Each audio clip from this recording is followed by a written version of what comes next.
नमस्कार।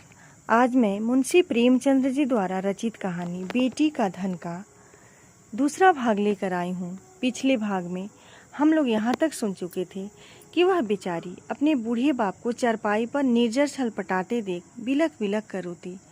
प्रस्तुत है आगे की कहानी। मित्रों, आगे की कहानी प्रस्तुत करने से पहले आप लोगों से मेरा एक अनुरोध है कि अगर आप लोग मेरे चैनल को सब्सक्राइब नहीं किए हैं तो ज़रूर सब्सक्राइब कीजिए ताकि मैं पूरी कहानी आप लोगों तक पहुंचा सकूं। प्रस्तुत है आगे की कहानी।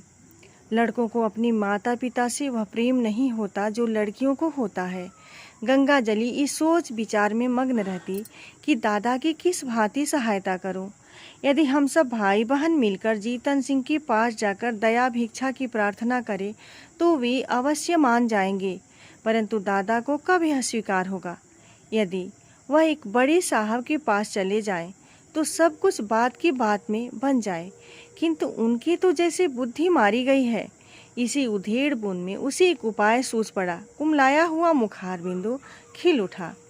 पुजारी जी सुक्खू चौधरी के पास से उठकर चले गए थे और चौधरी उच्च स्वर से अपने सोए देवताओं को पुकार पुकार कर बुला रहे थे। निदान गंगा जली उनके पास जाकर खड़ी हो गई। चौधरी ने उससे देखकर विस्मित स्वर में पूछा, क्यों बेटी, इतनी रात गए क्यों बाहर आई? गंगाजली ने कहा, बाहर रहना तो भाग्य में लिखा है, घर में कैसे रहूं? सुक्खू ने जोर की हाँक लगाई, कहाँ गए तुम कृष्ण मुरारी, मेरी दुख हरो। गंगाजली खड़ी थी, बैठ गई और धीरे से बोली, भजन गाते तो आज 3 दिन हो गए।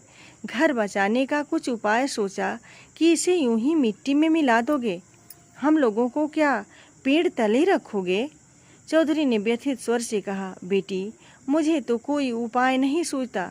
भगवान जो चाहेंगे वही होगा, भगवान जो चाहेंगे होगा। बेग चलो गिरधर गोपाल, काहीं विलंब करो। गंगाजली ने कहा, मैंने एक उपाय सोचा है, कहो तो कहूँ। चौधरी उठकर बैठ गए और पूछा, कौन उपाय है बेटी? गंगाजली ने कहा, मेरे गहने झगड़ू साहू के यहाँ गिरो रख दो, मैंने जोड़ लिया है, देने भर के लिए रुपए हो जाएंगे। चौधरी ने ठंडी सांस लेकर कहा, बेटी, तुमको मुझसे यह कहते लाज नहीं आती? वेद शास्त्र में मुझे तुम्हारे गांव के कुएं का पानी पीना भी मना है, तुम्हारी ड्योढ़ी में पैर रखने का निषेध है। क्या तुम मुझे नरक में ढकेलना चाहती हो? गंगाजली उत्तर के लिए पहले ही से तैयार थी। बोली, मैं अपने गहने तुम्हें दिए थोड़े ही देती हूँ, इस समय लेकर काम चलाओ, चैत में छुड़ा देना। चौधरी ने कड़क कर कहा, यह मुझसे न होगा। गंगाजली उत्तेजित होकर बोली, तुमसे यह न होगा तो मैं आप ही जाऊंगी, मुझसे घर की यह दुर्दशा नहीं देखी जाती। चौधरी ने झुंझला कर कहा, बिरादरी को कौन मुंह दिखाऊंगा? गंगाजली ने चिढ़कर कहा, बिरादरी में कौन ढिढोरा पीटने जाता है? चौधरी ने फैसला सुनाया, जगहसाई के लिए मैं अपना धर्म बिगाड़ूं? गंगाजली बिगड़ कर बोली, मेरी बात नहीं मानोगे तो तुम्हारे ऊपर मेरी हत्या का पाप पड़ेगा। मैं आज ही बेतवा नदी में कूद पड़ूंगी। तुमसे चाहे घर में आग लगा दो, तुमसे चाहे घर में आग लगाते देखा जाए, पर मुझसे न देखा जाएगा। चौधरी ने ठंडी सांस लेकर कातर स्वर में कहा, बेटी, मेरा धर्म नाश मत करो। यदि ऐसा ही है तो मुझे अपनी किसी भावज के गहने मांग कर लाओ। गंगाजली ने गंभीर भाव से कहा, भावजों में कौन अपना मुंह नुचवाने जाएगा? उनको फिक्र होती तो क्या मुंह में दही जमा था, कहती नहीं। चौधरी निरुत्तर हो गए। गंगाजली घर में जाकर गहनों की पिटारी लाई और एक एक करके सब गहने चौधरी की अंगूठी में बांध दिए। चौधरी ने आंख में आंसू भर कर कहा, हाय राम, इस शरीर की क्या गति लिखी है? यह कहकर उठे। बहुत संभालने पर भी आंखों में आंसू न छिपे। रात का समय था। बेतवा नदी के किनारे किनारे मार्ग को छोड़कर सुक्खू चौधरी गहनों की गठरी कांख में दबाए इस तरह चुपके चुपके चल रहे थे मानो पाप की गठरी लिए जाते हैं। जब वो झगड़ू साहू के मकान के पास पहुंचे तो ठहर गए। आंखें खूब साफ की, जिसमें किसी को यह बोध न हो कि चौधरी रोता था।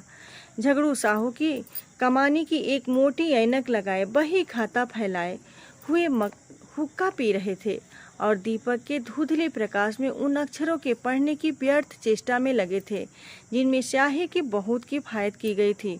बार बार ऐनक को साफ करते और आंख मलते पर चिराग की बत्ती उकसाना या दोहरी बत्ती लगाना शायद इसलिए उचित नहीं समझते कि तेल का अपव्यय होगा। इसी समय सुक्खू चौधरी ने आकर कहा, जयराम जी। झगड़ू साहू ने देखा, पहचान कर बोले, जयराम चौधरी, कहो मुकदमे में क्या हुआ? यह लेन देन बड़े झंझट का काम है, दिन भर सिर उठाए छुट्टी नहीं मिलती। चौधरी ने पोटली को खूब सावधानी से छिपाकर लापरवाही के साथ कहा, अभी तक तो जो कुछ नहीं हुआ, कल इजाराए डिग्री होने वाली है। ठाकुर साहब ने न जाने कब का बैर निकाला है। हमको 2-3 दिन की मोहलत होती तो डिग्री न जारी हो पाती। छोटे साहब और बड़े साहब दोनों हमको अच्छी तरह जानते हैं। अभी इसी साल मैंने उनसे नदी किनारे घंटों बातें की, किंतु एक तो बरसात के दिन, दूसरे एक दिन की भी मोहलत नहीं। क्या करता? इस समय मुझे रुपयों की चिंता है। झगड़ू साहू ने विस्मित होकर पूछा, तुमको रुपयों की चिंता? घर में भरा है। वाह, वह किस दिन काम आएगा? झगड़ू साहू ने यह व्यंग बाण नहीं छोड़ा था। वास्तव में उन्हें और सारे गांव को विश्वास था कि चौधरी के घर में लक्ष्मी महारानी का अखंड राज्य है। चौधरी का रंग बदलने लगा, बोले, साहू जी, रुपया होता तो किस बात की चिंता थी? तुमसे कौन छिपावे? आज 3 दिन से घर में चूल्हा नहीं जला, रोना पीटना पड़ा है। अब तो तुम्हारे बसाए बसूंगा। ठाकुर साहब ने तो उजाड़ने में कोई कसर नहीं छोड़ी। झगड़ू साहू जीतन सिंह को खुश रखना जरूर चाहते थे, पर साथ ही चौधरी को नाखुश करना मंजूर न था। यदि सूद दर सूद जोड़कर मूल तथा ब्याज सहज में असूल हो जाए तो उन्हें चौधरी पर मुफ्त का एहसान लादने में कोई आपत्ति न थी। यदि चौधरी के अफसरों की जान पहचान के कारण साहू जी का टैक्स से गला छूट जाए, जो अनेकों उपाय करने पर, अहलकारों की मुट्ठी गर्म करने पर भी नित्य प्रति उनकी तोंद की तरह बढ़ता ही जा रहा था, तो क्या पूछना। बोले, क्या कहें चौधरी जी, खर्च के मारे आजकल हम भी तबाह हैं। लेने वसूल नहीं होते, टैक्स का रुपया देना पड़ा, हाथ बिल्कुल खाली हो गया। तुम्हें कितना रुपया चाहिए? चौधरी ने कहा, 100 रुपये की डिग्री है, खर्च वर्च मिलाकर 200 के लगभग समझो। मित्रों, अब आगे की कहानी मैं अगले वीडियो में लेकर आऊँगी। अगर आपको यह कहानी पसंद आई है तो आप लाइक कमेंट ज़रूर कीजिएगा। धन्यवाद।